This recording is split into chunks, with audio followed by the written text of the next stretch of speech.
नमस्कार. तुम्हाला लहानपणीची एक गोष्ट माहिती आहे का हो? जसं की दोन मित्र असता किंवा एकाच घरातले दोन भावंडं असता, ते भांडणं करता आणि मग 2-3 दिवस बोलत नाही आणि मग परत एकत्र येता. तसंच काहीतरी आता राष्ट्रवादी काँग्रेस पक्षाचं झालेलं आपल्याला दिसत आहे. कुठंतरी अजित पवार नेहमीच आमच्यावर काकांची दृष्टी झाली, कृपादृष्टी झाली, काकांमुळे मी आज इथपर्यंत पोहोचलो. तर दुसरीकडे भांडणं करून निघून म्हणजे काकांशी मतभेद करून BJP बरोबर जाणं, या सगळ्या गोष्टींची विसंगता पाहता सध्या महाराष्ट्राच्या राजकारणामध्ये दोन्ही राष्ट्रवादी पक्ष एकत्र येणार असल्याच्या चर्चा रंगल्या आहेत. आता याच्यामागचं सत्य काय, असत्य काय, नेमकं काय घडणार आहे आणि जनता याला कशी सामोरे जाणार? कारण की जनता जी आहे, जनता जनार्दनाने यांना निवडून दिलं आणि जनतेचाच यांनी विश्वासघात करून दुसऱ्या पक्षात गेले, बरोबर.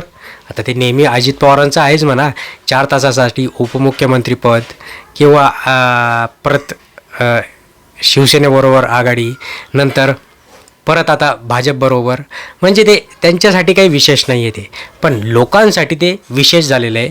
आणि म्हणूनच आता ज्यावेळेस रोहित पवारांना विचारण्यात आलं की अशा बातम्या रंगल्या आहेत, अशा चर्चा रंगल्या आहेत की दोघं राष्ट्रवादी जे काही पक्ष आहेत ते राष्ट्रवादी पक्ष एकत्र येणार असल्याच्या बातम्या कळत आहेत. याच्यावर काय खुलासा आहे? त्यावेळेस त्यांनी सांगितलं की बघा, सगळ्यात महत्त्वाचं म्हणजे अजितदादा यांनी पुरोगामी विचाराने जो पक्ष आमचा चालला आहे तो राष्ट्रवादी काँग्रेस पक्ष, शरद पवार यांचा. आता यांनी जर भाजपाची साथ सोडली, भाजपाला जर चॅलेंज दिलं किंवा भाजपाच्या ED CBIच्या ज्या काही घाबरण्याच्या गोष्टी आहेत त्या गोष्टी जर यांनी सोडल्या आणि आमच्याबरोबर आले भविष्यात जर त्यांनी परत एकदा राष्ट्रवादी काँग्रेस शरद पवार यांबरोबर हात मिळवणी केली तर आम्ही याच्यावर नक्कीच विचार करू. मग यामागे आपल्याला काय निष्कर्ष कळतो मित्रांनो? तर यामागे आपल्याला हे कळतं की एकाच घरातील जे काही दोन भावंडं असतात ते जास्त दिवस वेगळे राहू शकत नाही. लेटेस्ट उदाहरण असे राज ठाकरे, उद्धव ठाकरे. किती वर्ष?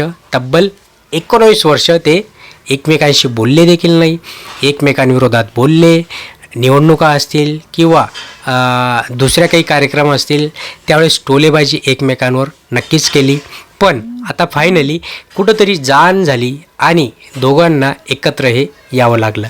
तसंच काहीतरी आता राष्ट्रवादी काँग्रेस पक्ष अजितदादा पवार यांचा आणि राष्ट्रवादी काँग्रेस पक्ष शरदचंद्र पवार यांचा एकत्र येणार का? या सगळ्या ज्या काही गोष्टी आहेत, या सगळ्या काही ज्या चर्चा आहेत त्या चर्चांना सध्या तरी पूर्णविराम असा लागलेला आहे की जोपर्यंत अजितदादा पवार भाजपशी नातं तोडत नाही, त्यांच्याशी जुळवलेलं लग्न तोडत नाही, त्यांच्याशी घटस्फोट घेत नाही, तोपर्यंत हे एकत्र येणार नाही आणि यांचं लग्न लागणार नाही.